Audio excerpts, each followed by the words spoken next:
So I've had several people reach out to me and ask me what I thought about the Nazis marching in Nashville.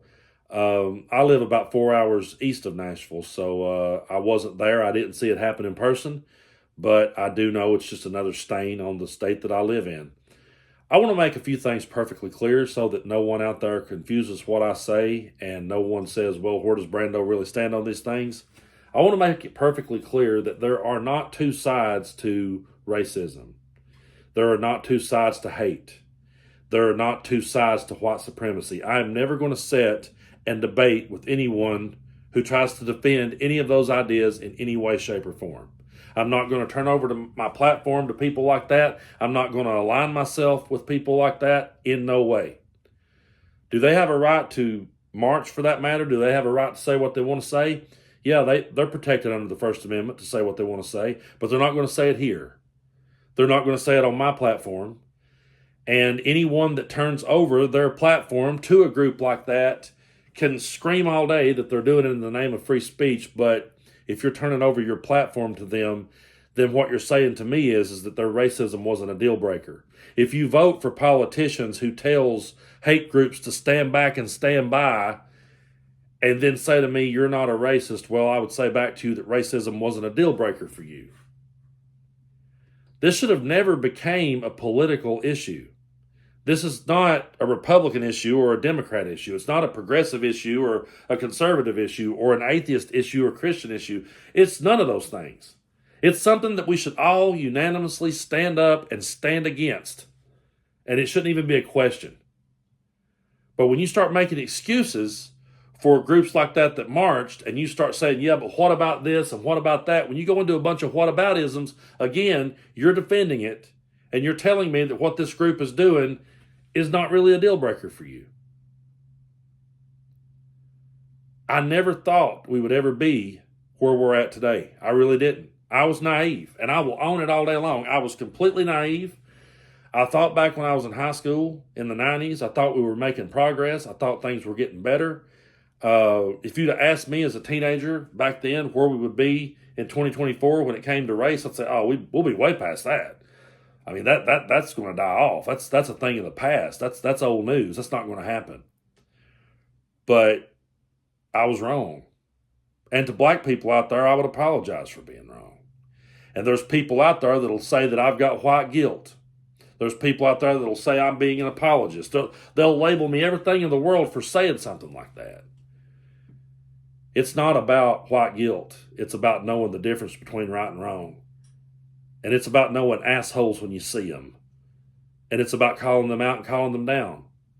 And if anyone has a problem with that and says, oh, I can't listen to Brando because he just makes everything about race. No, I'm not.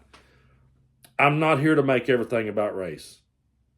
But I'm not going to sit back and stay quiet when it clearly is about race. And I'm not going to sit back and be quiet when Nazis march in my state, knowing that my grandfather, I visit his grave at least once a month. I go at least once a month, sometimes more. I visit his grave. I keep an American flag at his grave. And I stand there every time looking at it thinking, damn, he fought this very ideology that now is marching our streets. I used to wish that he would be here today to see where we're at. And now when I stand there, I just say to myself, I'm so glad you're not here to see this. I'm so glad that you're not here to see this country turning into what it's become. I'm so glad you're not here to see racist people marching in the streets and people you grew up with and people you helped to raise condoning it. I'm so glad he ain't here. And I never thought I'd say that. But I'm never gonna give it a pass. I'm never gonna fail to call it out, and people can call me or label me whatever the hell they want to. They can stitch my videos and laugh at me all day long. I don't care. Because we came a long way. I thought we did. And a whole lot of people stood up for what was right. And they pushed forward. And we can't allow all that work that people did to push forward to be rolled back. because some billionaire reality star came along and decided to just empower everybody again to be assholes. That's the hardest part of this whole thing for me, is seeing the people who I thought were good not have the backbone to call this out. The people that I thought were good finding ways to make jokes about it and laugh it off.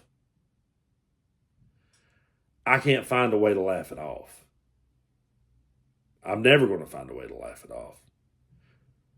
Because when I go to that grave and I stand there, I see a man that fought against that ideology.